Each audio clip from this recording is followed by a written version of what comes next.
What if the secret to perfect parenting was admitting that none of us have a clue? The truth, we're two real moms figuring it out in real time and keeping it real along the way. Each episode, we're calling BS on perfection and bringing you raw combos with parents and professionals who aren't afraid to go there. Because what if the real parenting hack was dropping truth bombs instead of pretending like we got it all together?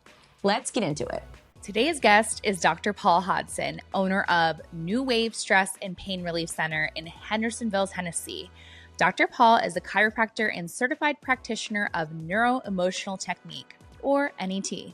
NET is a mind-body method that helps release unresolved emotional stress that can show up as physical symptoms. With a background in physiology and biomechanics, Dr. Paul helps patients heal on all levels, physically, emotionally, and chemically. He is also the co-founder of New Wave Essentials, a supplement company, and the author of The Power to Heal. His approach is gentle, effective, and truly holistic. And if you guys are curious to see how NET actually works, especially the emotional prompts and physical movements that Dr. Paul uses in his sessions, we are sharing snippets of our own personal therapy sessions throughout the episode. So you'll definitely want to watch this one on YouTube. Let's dive in. Welcome back to Truth Moms, everybody.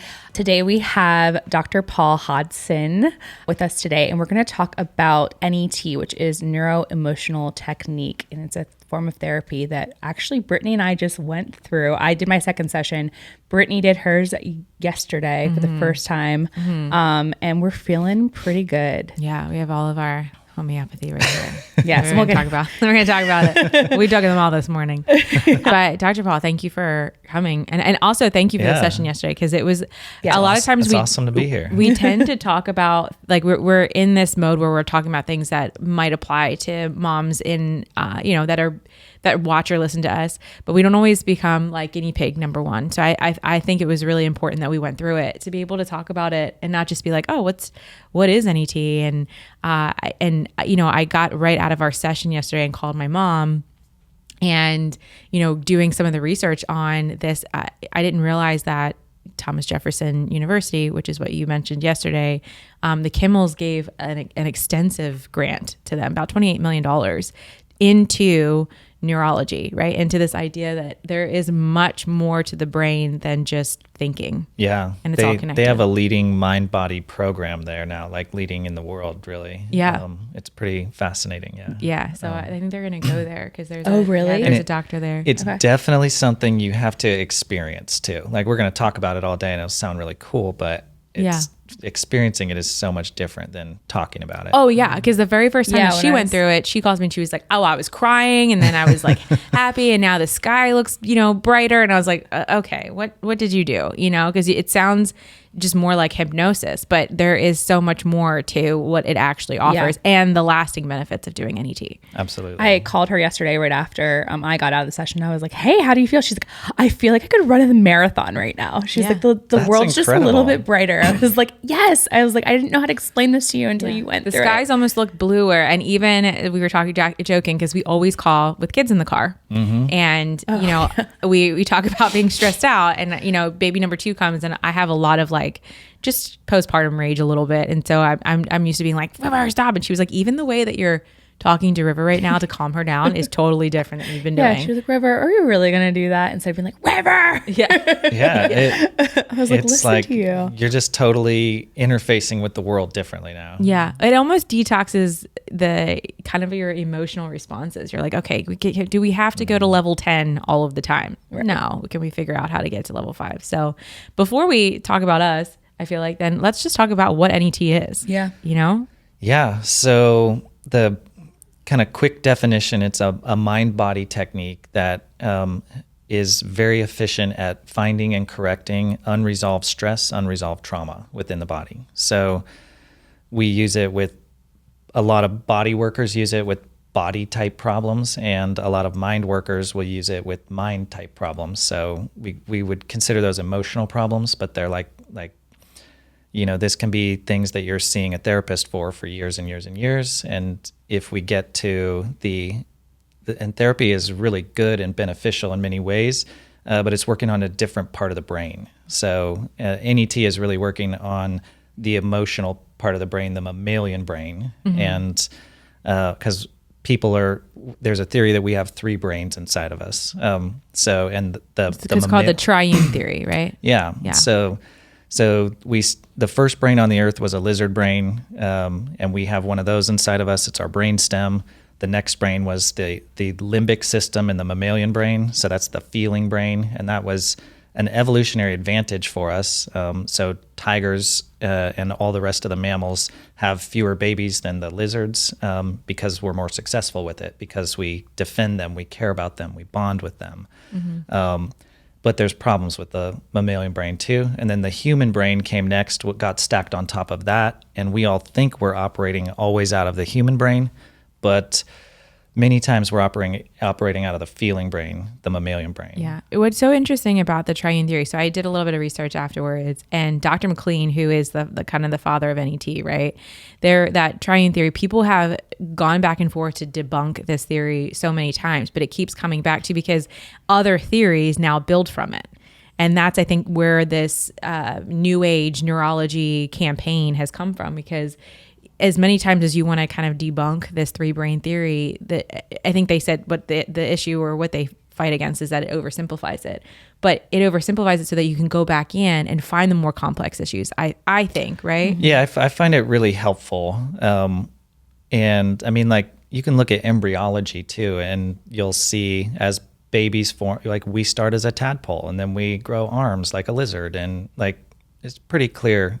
Yeah, evolution, right? That we came from something, you know? Right. But I think people go back to, right, the number one people, when we think about psychology in general and therapy, we immediately go to Freud. I even did the same thing with you. I was like, oh, that's like the ego and the id, right? And you're like, it's sort of like it, but it derives from much more of I feel like, if you would agree, you're experiencing it. I think sometimes in therapy, and I agree, therapy is a very necessary tool, but sometimes I think people go into therapy and are not given the tools, right? That you go in and you just talk about it, and you feel as if talking about it is the end, but there isn't really a tool. I felt in our session that I went back into something that I would probably talk about in therapy, with an emotional response and a tool to deal with that emotional response. I was not prepared for you to be like, hey, the darker it is, the better we'll get through this, you know? Yeah.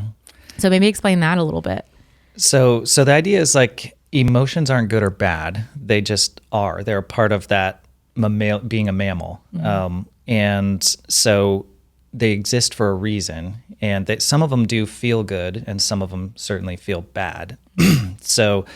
But it's important for us to feel the feelings. And generally, the good feelings we don't really have a problem with. No one has to teach you how to feel good. Like, you're like, I like this, I'll do this. But when it feels bad, sometimes we can basically say, this feels so bad, I don't want to deal with this right now. And then that's where maybe we'll shift and go think about something else. We'll distract ourselves. We'll tackle a different problem and try to shut that off. Right.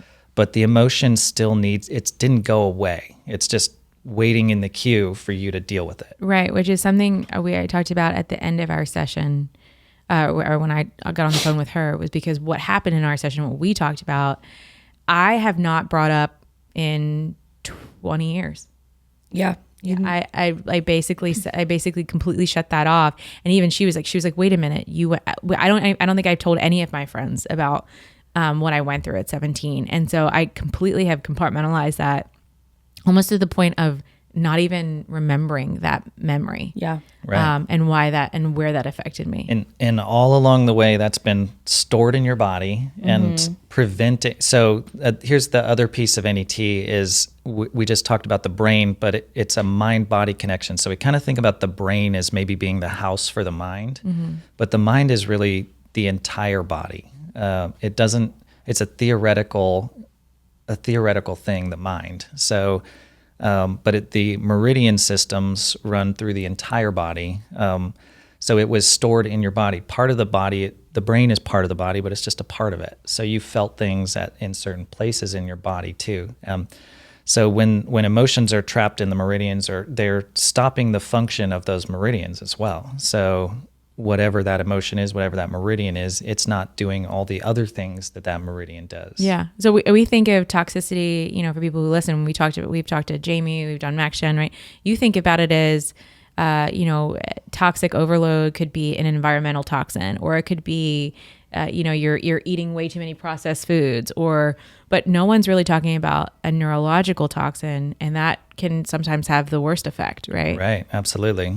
An emotional toxin, you know, basically a toxin is just too much of something. Anything could be toxic. The dose is important, right? Right. So, Yeah, I mean, I think it's just amazing that people don't realize, and you don't think that, but the body really does keep score, and it's all stored in your body, and you're just like waiting for it to come out. And like when you do get it out, it's like this crazy release, like this detox, like you said. So yeah, I actually, when I did some of the research about Thomas Jefferson and that specific, it's escaping me now, but it begins with an M, the center that they put. oh yeah, It'll come to me in a second, but I sent my mom, like, you have to take my sister.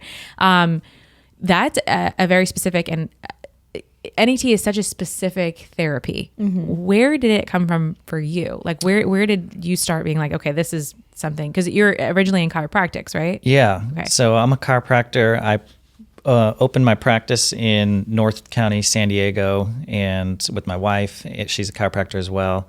And we were very much what we call subluxation correction, which is, most people would probably just recognize us as being like just a good chiropractor. People come in with problems. We find the structure. We adjust the spine. We take pressure off the nerves. Chiropractic is so amazing. It works for just about everything. Like, it's crazy the amount of things that chiropractors fix and heal just by checking the spine.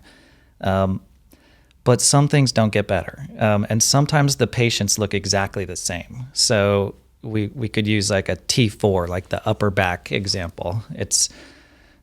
We might adjust one person 2 or 3 times, and their pain just goes away, and their digestion gets better, and they're chilled out, and they're feeling so good.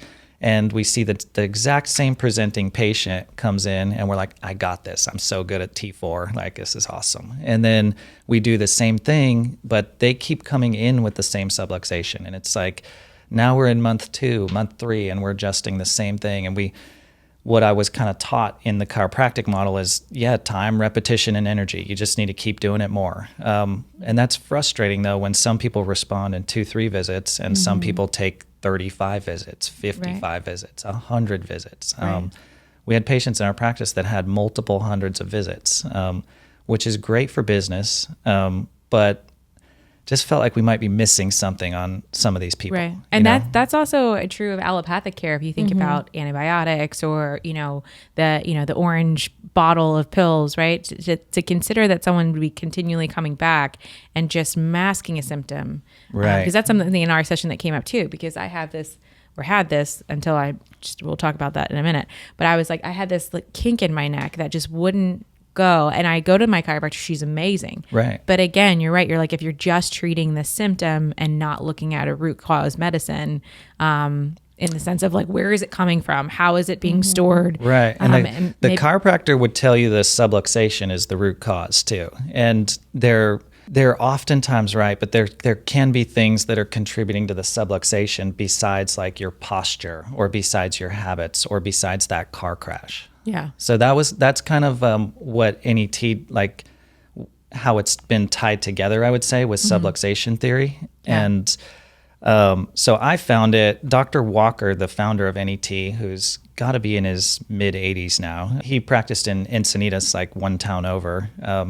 So one day he just walked into my practice and introduced himself. He was wearing what's the French hat called? Like the I don't. I almost said toupee, and that is not. That's what I almost said too. So I was like, do not ask me. It's his look. He wears lapel. Not lapel. No, that's yeah. But he comes in and he says, "Hey, I'm Scott. I'm a chiropractor," and he just introduced himself. Smiley guy, really just pleasant person. And I happened to be able to talk to him for a few minutes, and he's like, "Yeah, we do this thing called NET," and he like, I kind of had to dig it out of him, but I had heard about him kind of, and I'd heard about some chiropractors doing NET, but it's that emotional stuff for the weird chiropractors. Yeah, the woo-woo science. Yeah. Totally. Yeah. And I was like, that's great, but we do real stuff in here, So Did you say that to him? no, of course not. Of course not. But I think it's that. important to say No, is that look, chiropractic in some forms of medicine, even chiropractor is woo woo, right? yeah. Like for a long time, people are like, oh, don't go to the chiropractor. Yeah. Yeah. And so for me, it was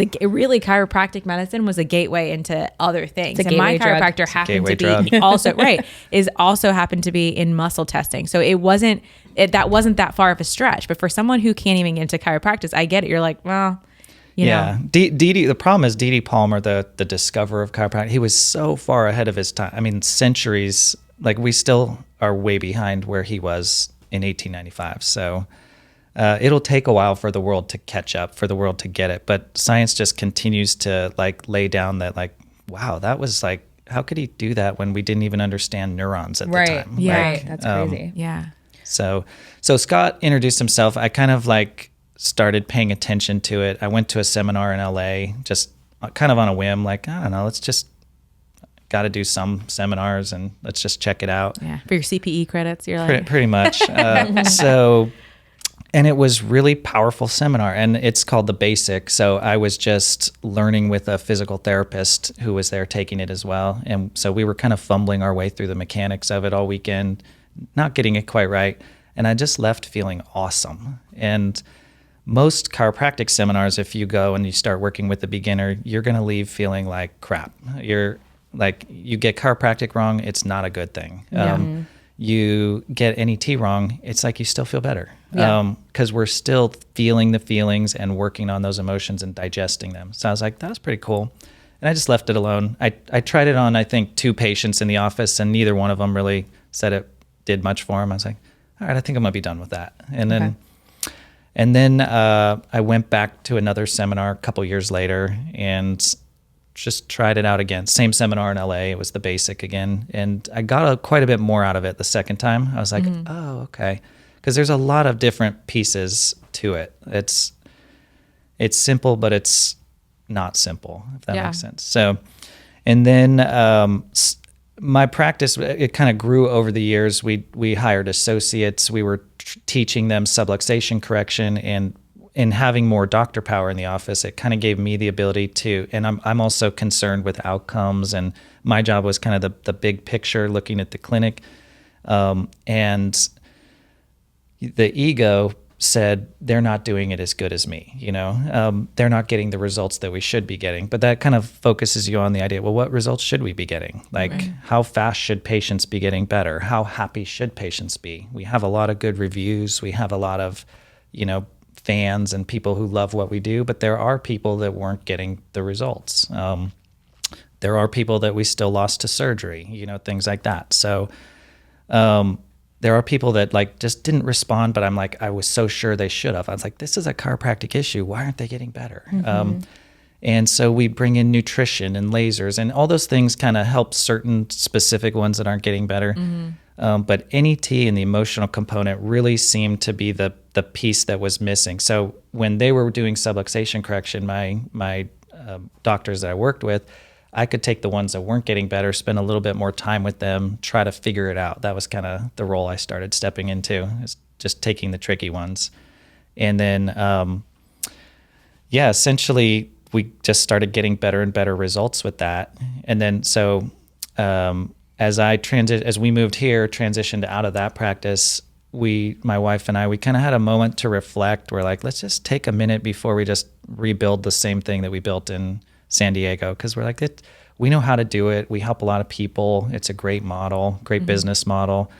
But we just paused and it just didn't sound exciting to build the same thing again. So here we thought, what isn't really around here very much? And they're really, I think at the time there was like 2 NET practitioners in the whole city of Nashville, and at least that were showing up on the website. Right. And then one of them who was seeing a lot of people, she moved to Austin, Dr. Crystal. And so, NET just was kind of this need in Nashville. Okay. And so I was trying to think, how do I monetize this? Because we spend a lot more time with patients doing NET than we do with correcting a subluxation. Right, because a normal chiropractic subluxation would be what, 15 to 20 minutes maybe? I Maybe mean, 30? there are models where doctors are spending a minute or two with patients. There are doctors that are seeing hundreds of patients in a day. Okay. And doing relatively good work too. Right. Like I don't want to. They serve a certain point in the market, so I Right. don't want to like But just as time, downplay that. of course, but just as in a time, just to give people an idea, the NET session, the very first one is what, an hour? Yeah, we usually schedule an hour for the first one. I charge by time, and I tell people it's $300 for a half hour, but we usually will schedule some flex time every couple of appointments in case we go over, Right. because I don't want to get in the middle of something and then not be able to resolve it. Right. That- Right. And then that's what the difference is, right? Right, Because right. you're kind of in and out. It's very, I mean, not that, and every chiropractor obviously is different on the time, but in the same fashion as in allopathic medicine, you have a time scheduled, you show up, you get that time, and that's Yeah, it. it's- Whereas more of you are like, hey, let's make sure that we're on the right track before you Right. leave the office. Yeah, and what I'd really rather do is have people pay for results. So we just haven't figured out a good business model for that, but so we're kind of in a time for service model. Yeah. But we also like to encourage the experience we've created in the office is a little bit different from a regular doctor's office. So we try to encourage the patients, hey, get here 15 minutes early, have a cup of tea, like go to the bathroom in case you're running late in traffic, Yeah. like, cause it's the worst to be running. Like I'm here to de-stress, and now, Right. All the stress is here. Nashville traffic hits, Yeah. and I'm paying a lot of money for this session, and Right. I'm late, and I'm not going to get what I need, and like we just show up to the appointment like we've got to dig out of that hole just to get Right. the patient calmed down. Right.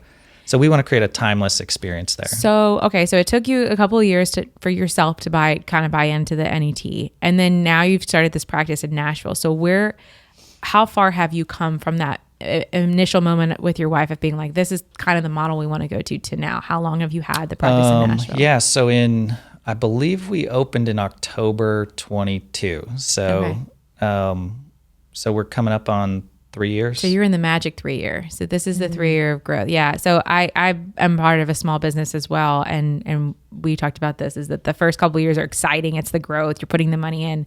And then that third year hits and you're like, oh, this is a business. And we've got to figure this out, right? You have all the building blocks and now you're ready for the real growth. How many patients do you see currently in Nashville? I don't know. That's a wild. good question. So on a daily basis, my days look very different day to day. So some days I might see 5 people. Some days I might see 25 people. Wow. What's the mix of NET, chiropractor, and muscle testing?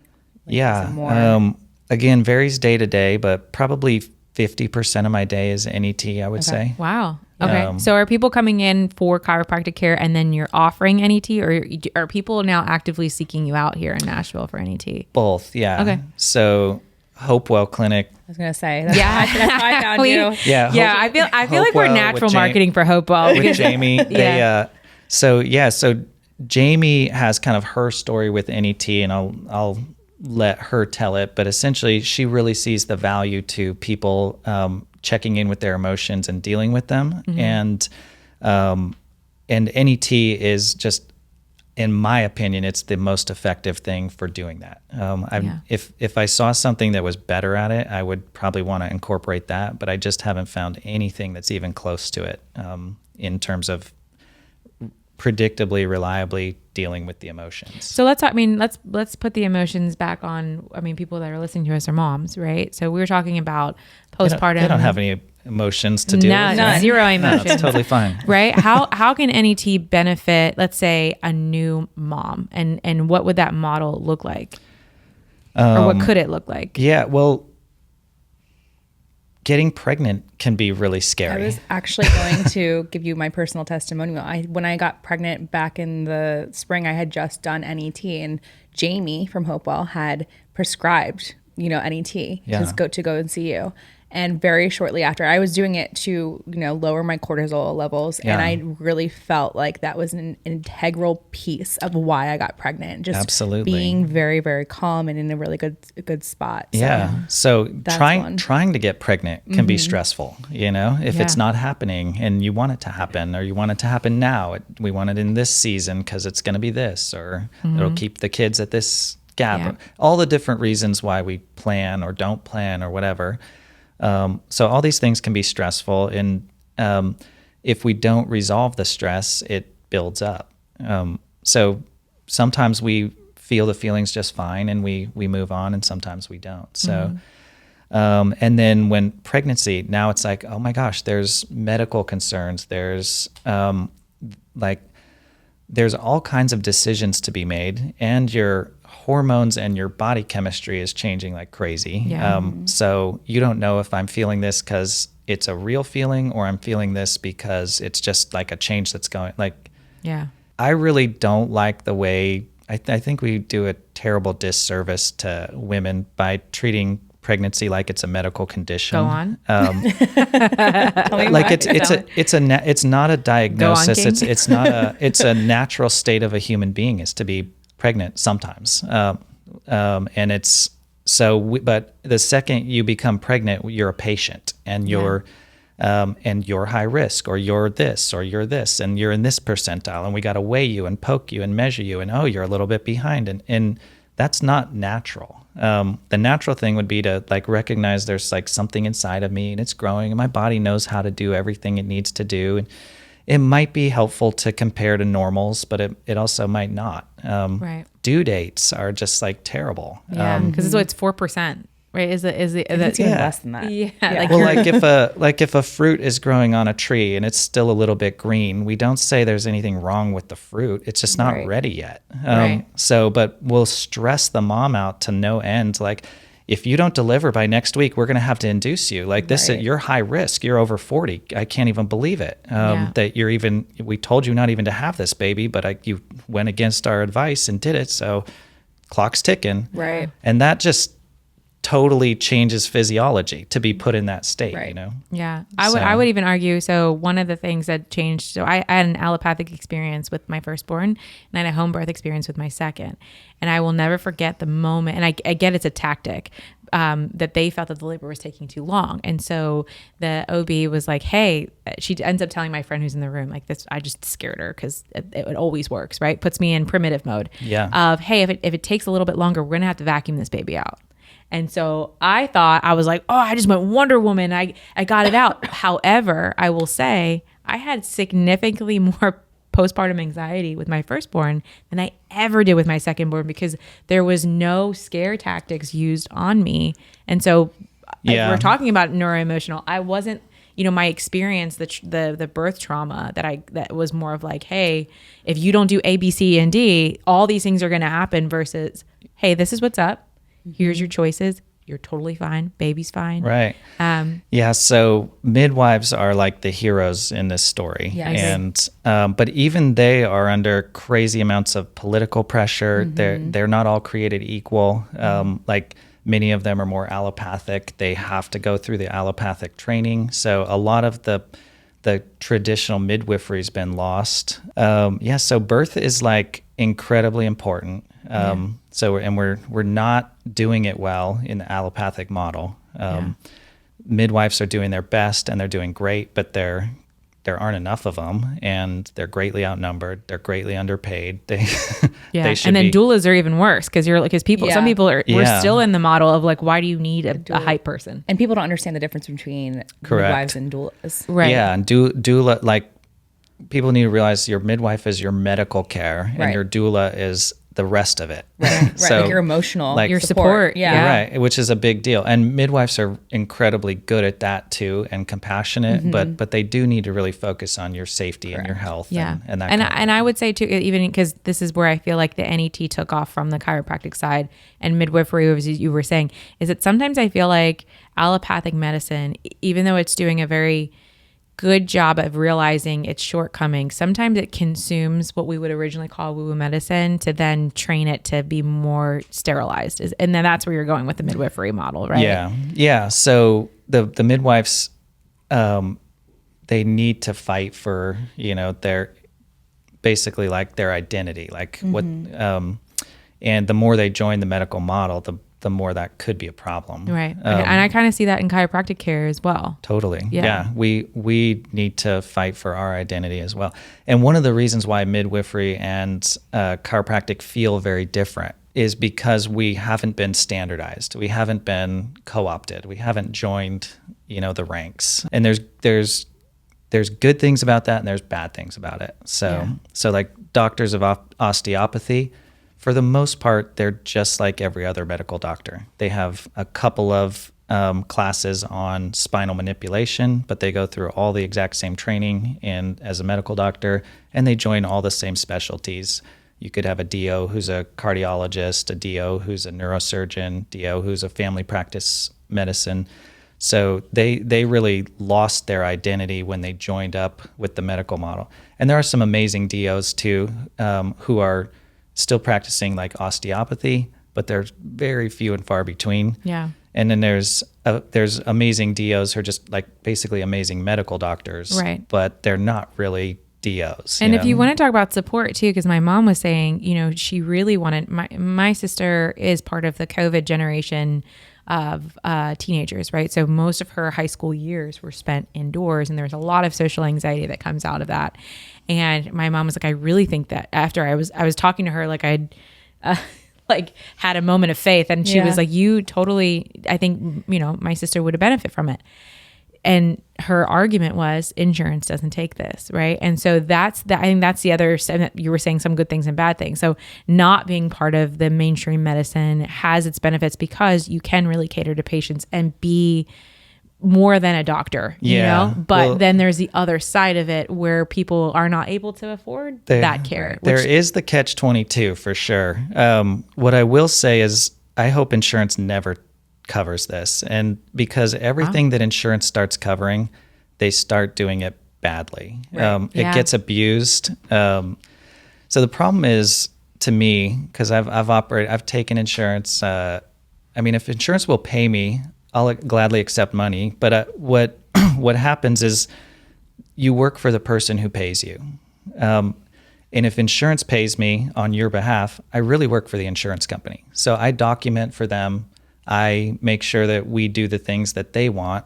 And many, many things that are happening, like so many things that are happening in medical offices nowadays have to do with what's covered, not what the patient needs.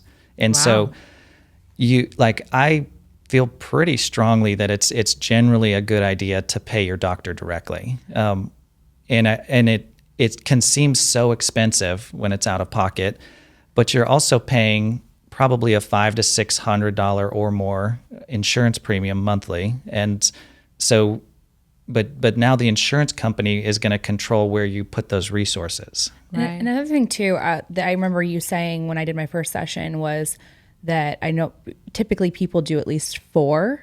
Is that correct? So like if you think about it too, like yes, it's a little bit more money. I made that number up too. So, okay, never mind.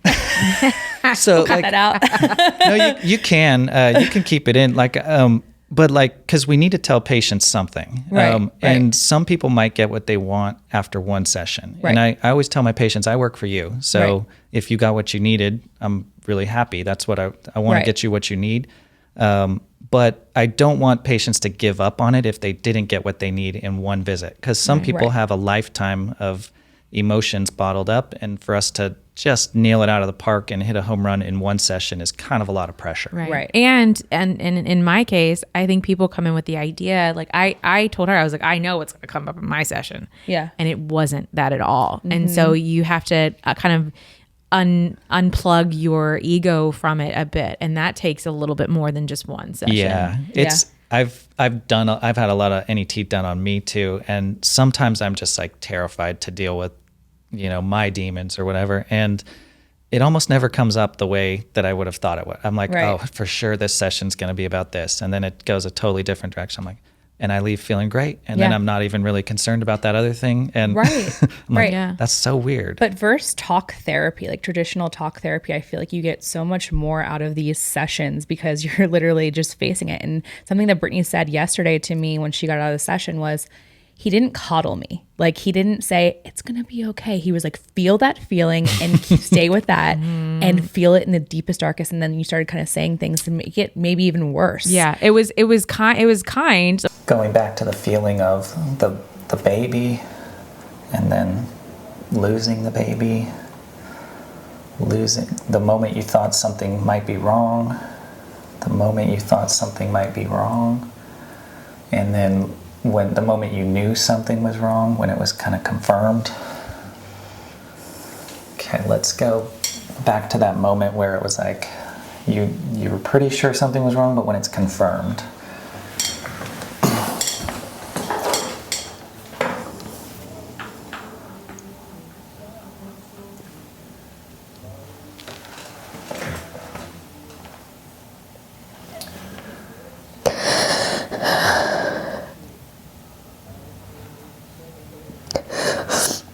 Could be despair.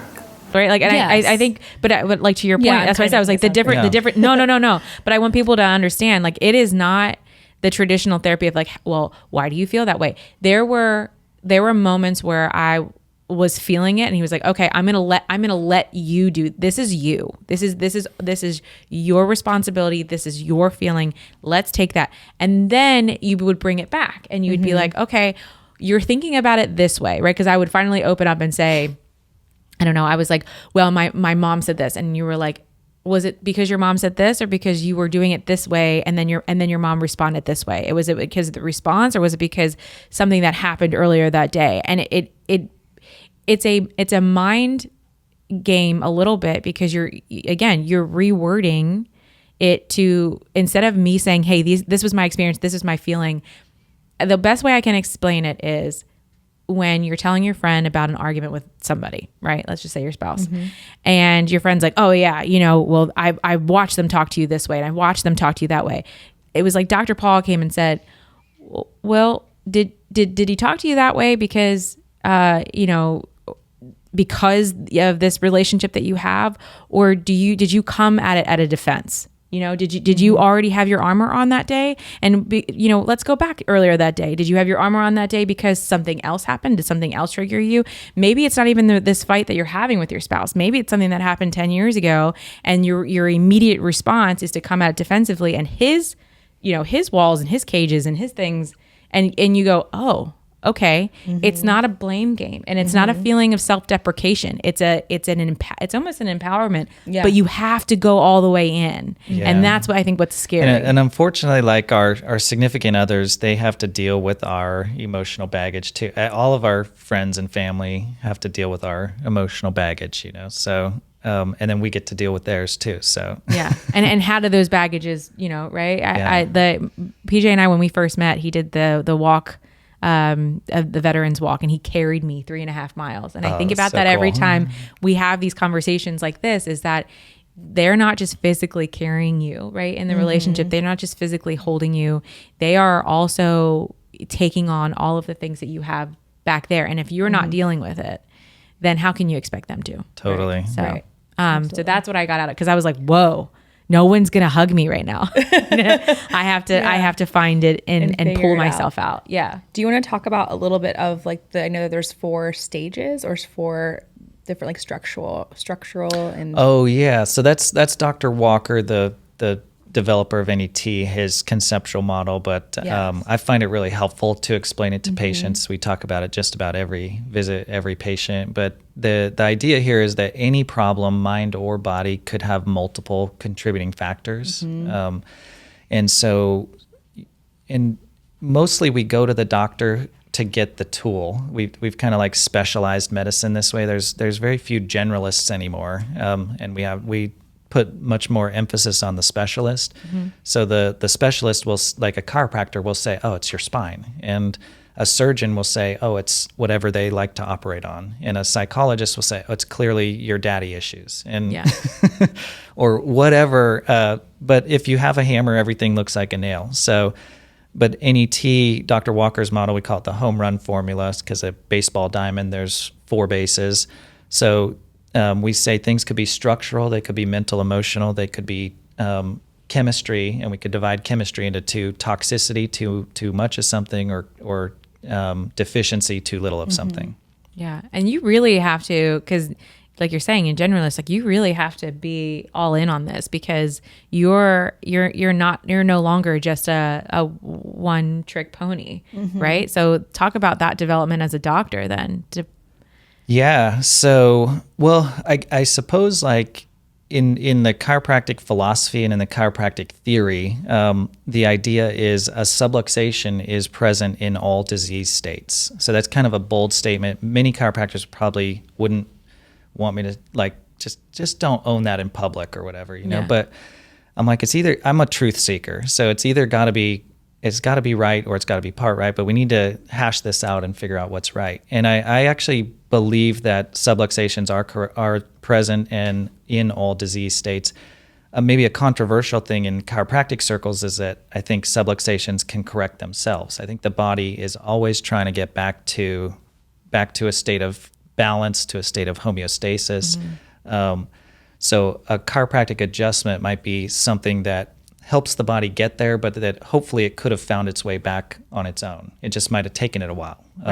Maybe might have taken it years. The original chiropractors, they were not seeing back pain. That wasn't what the profession was built on. It was built on getting the sick people well. And the osteopathic profession was that too. We kind of butted heads, but the founders of both professions were probably learning from each other, stealing stuff from each other.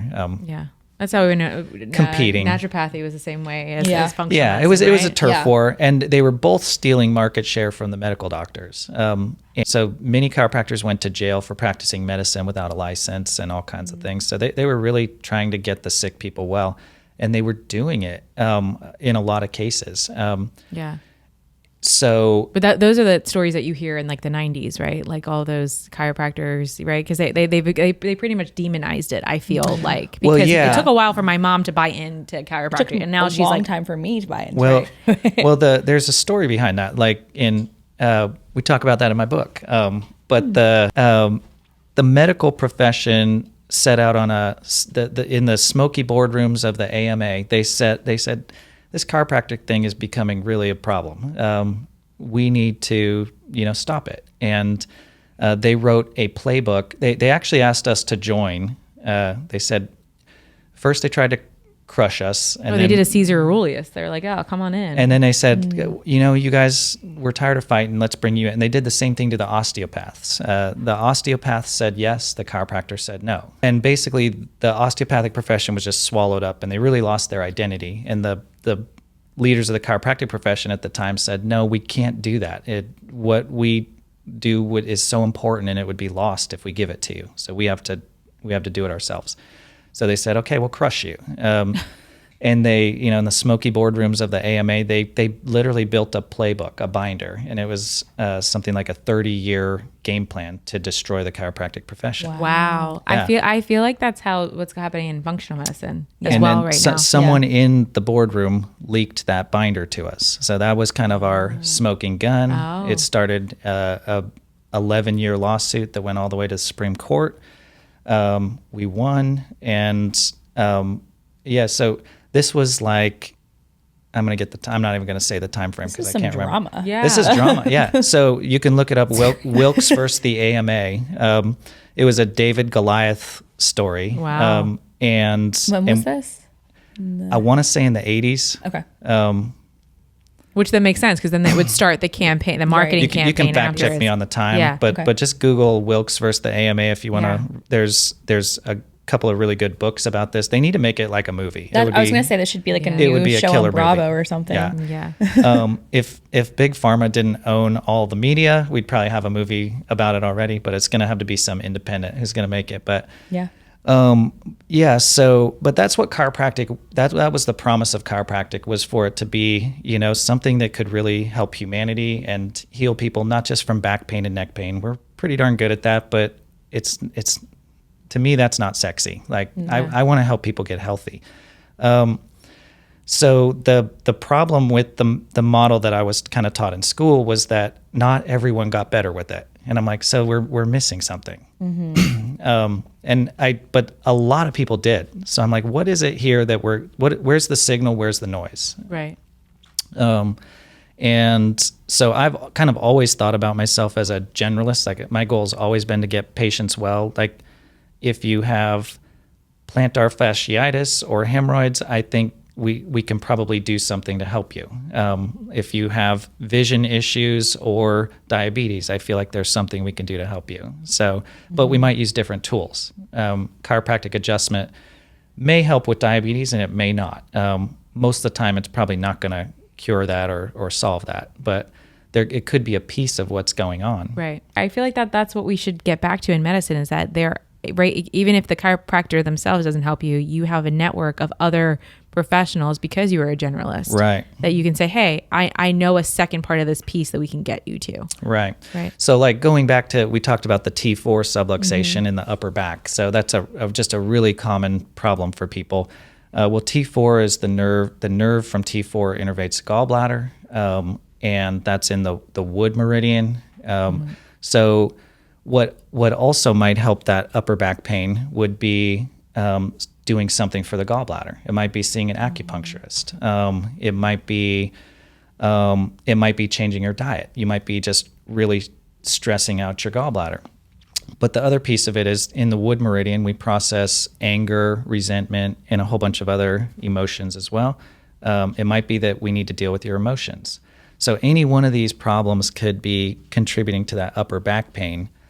And so getting a system where you can kind of quickly figure out, is it a subluxation we need to deal with? Is it a wood meridian issue? Is it nutrition? Is it toxicity? Right. Is it emotions? That's kind of been the big breakthrough for me. That's where these kind of come in. Yeah. You got it. Yeah, because I feel like as soon as you were talking, I was like, oh, that's me with the wood meridian. Because I've had this ongoing nagging pain and it right, chiropractic, I'll go to the chiropractor, it'll feel better and it comes back. Right. And that, to me, when you're talking about where's the signal, where's the noise, I was like, why does this keep coming back? Because it surely isn't the way I'm sleeping. Right. I've edited totally the way I've been eating.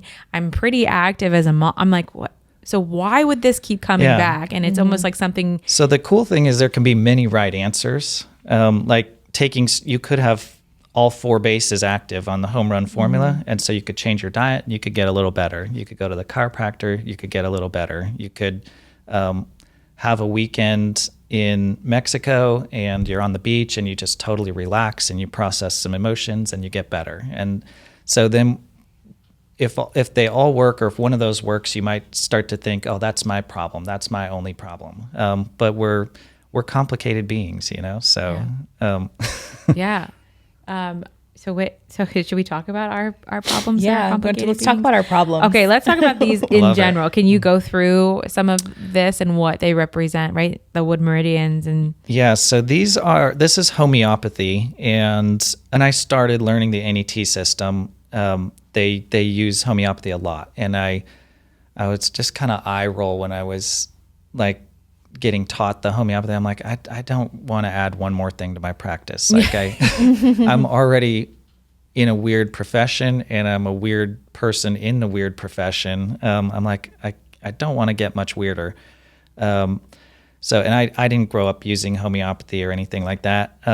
So I kind of reluctantly and begrudgingly started adopting the NET remedies because some of the things don't get to conclusion unless you use the remedies.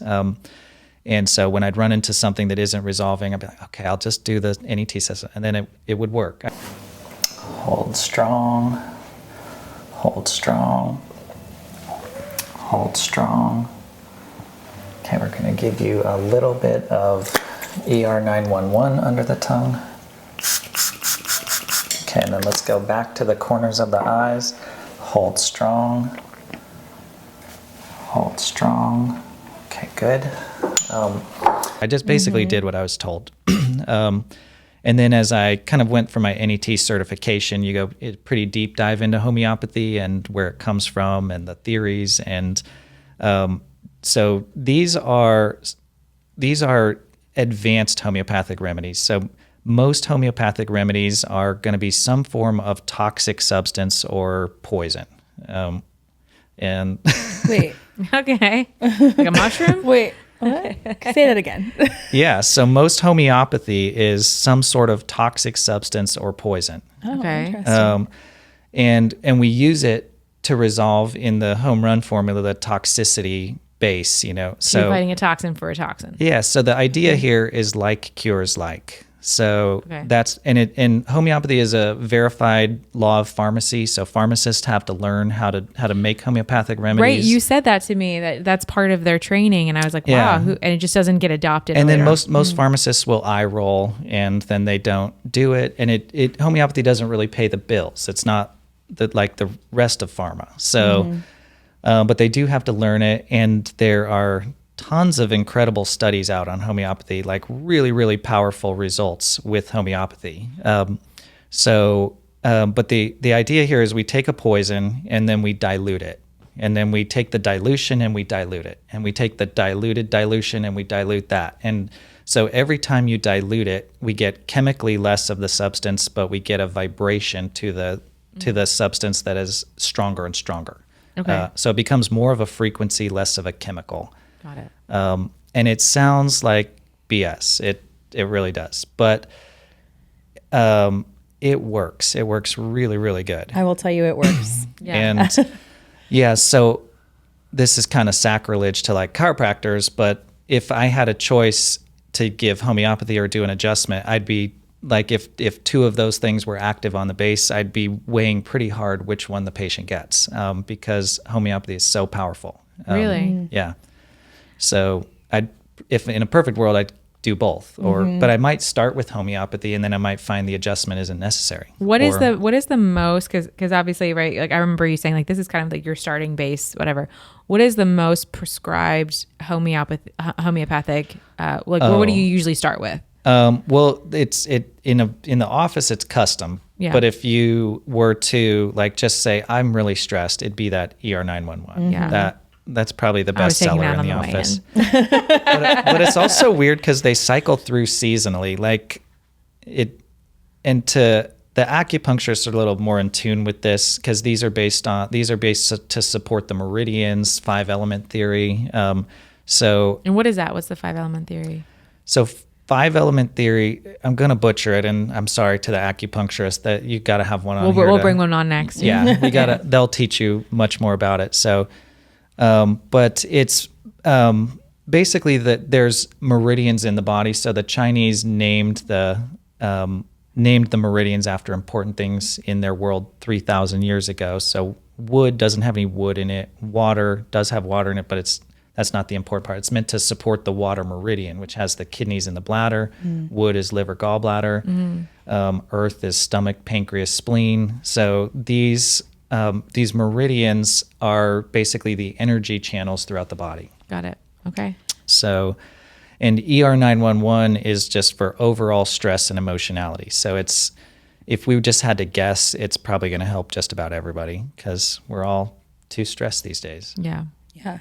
Can you talk a little bit about how you're testing? Oh yeah, like we're probably the gonna muscle have some test visuals right now. But Yeah. the muscle testing and So like, to pass our board exams and things like that, we have to learn how to test muscles. So those are more orthopedic type muscle testing. We want to grade it. Does it have is it like really strong? Is it kind of not so good? Is it really weak? Is it totally paralyzed?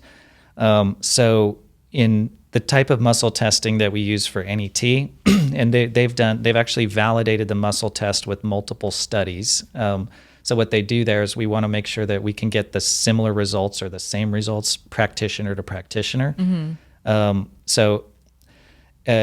NET grew, part of NET, the muscle test part grew out of something called applied kinesiology. And that's a form of muscle testing.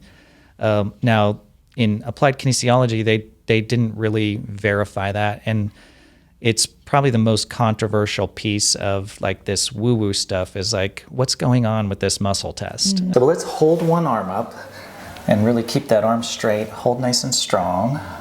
Good. And we're just going to touch this spot between your eyes and hold nice and strong. And that goes spongy weak. So that's what it will feel like And this means you're polar. This is good.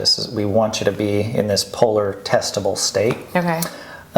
So Would you feel somebody who's like not open to this, like not bipolar, or? yeah, potentially if you're not open to it, or even if you're stressed or dehydrated or that kind of thing, if basically if your electrical circuits aren't hooked up right, then we need to get you in that state first before we can do this. Oh, that's amazing. It won't Okay. work if you're non-polar. Okay. So I'm polar. you're Okay, polar. good. All This is right. what we need. Okay, So one thing works. That's great. So, and then probably the easiest way to start this is to have you go to feeling mode. Okay. So, like how the mechanics of it works is we'll get to a feeling, the bad feeling. We'll muscle test where that feeling is stored, like which meridian, and then we'll have you go into a posture and hold the feeling while you hold some points. Okay. But if you can already bring the feeling up, we can skip all of that and just muscle test where it lives and have you fix the feeling. Okay. So you said anxiety is like something you frequently deal with that never seems to fully go away. Yeah. Do you think you could pull it up at will right now? Yeah, I have it at will right now. Yeah, And so- it usually sits right here. Yeah, Like, and I if you hold can my feel where breath. it's in the body, that's what we want you to do. So if you can, and then it might be a little scary to fully lean into the feeling. You're like, I don't want to do this like we just met. I don't want to do it on camera or but if you can trust me that there'll be an end point, so you can we really want you to lean into it and ramp it up, and then it will dissipate. Okay.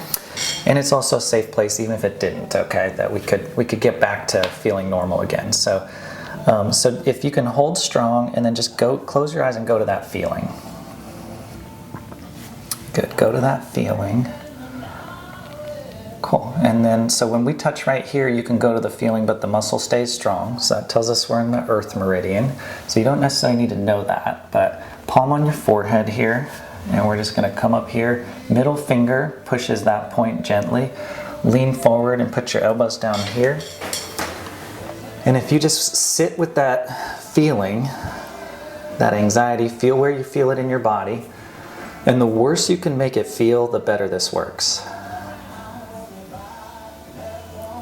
So some people it might go away in a breath or two. Some people it might take a minute or two. But just sit there with it. But in NET, what we're looking for is a strong muscle, and we're looking for a change in strength when we do some stimulus to the body. Mm-hmm. So if we have a good, strong muscle and we prompt you like with something you might tell us is an issue. So let's say you give us an example like whenever I get in traffic, like if I'm running late, I feel my cortisol boil over, and like pretty soon, like my whole day is like, it takes me half my day to regulate myself. Okay, so we've got a stimulus, the traffic and being late, and that's leading you to a nervous system state you don't want. So we can have the patient, go to that state in the office. Like think about being in traffic, you're late, and the muscle might go weak. And the patient will feel it, and the doctor feels it. If it doesn't go weak, we're probably not dealing with an emotional complex, a neuro-emotional complex. So Right. Okay. if it does So go traffic weak, isn't the issue; it's something else. Yeah.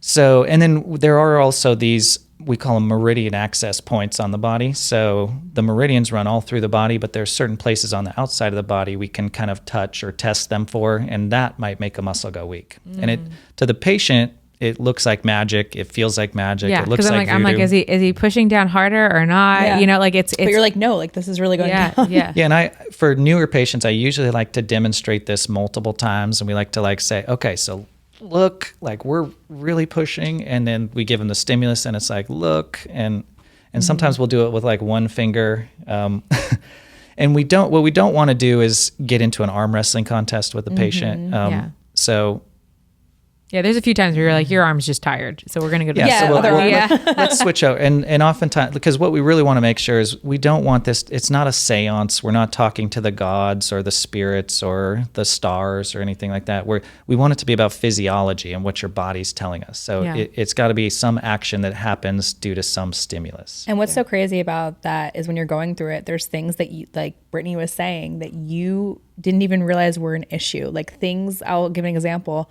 like my tennis coach, I apparently had some unresolved things. Right. I was like, what? Like, I'm good with him. Like, we're good. But when Yeah. he started diving deeper, became a whole thing about him having to move away from me and me not feeling.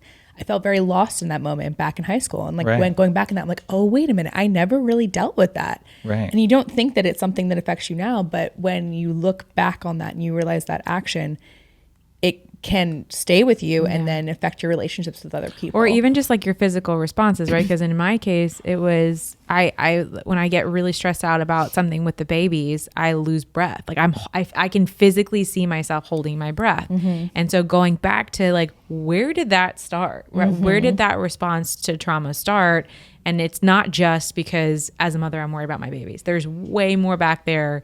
And now I can go back to that one place where I was like, oh, I was such in a panic in that moment in my life that I held my breath. And for whatever reason, my body was like, cool, let's keep with this, which then spirals into different places in your life. Right. Yeah. Yeah. So we run into things like the idea is that we potentially run into a trauma or something that we didn't deal with. And then we run into things that feel kind of like that. And then, because it's unresolved, it brings it all back. And we don't necessarily go right to the event in our brain, but we go to the same physiology. So, the palms start getting sweating, or we start breathing shallowly or whatever. And the body is back in the original event, even though your conscious brain is in what's right in front of you, which doesn't match up super closely with the original event. Yeah. Which I will say another thing too in NET that I thought was interesting was that when you figure out what that is, you then go to that place and you're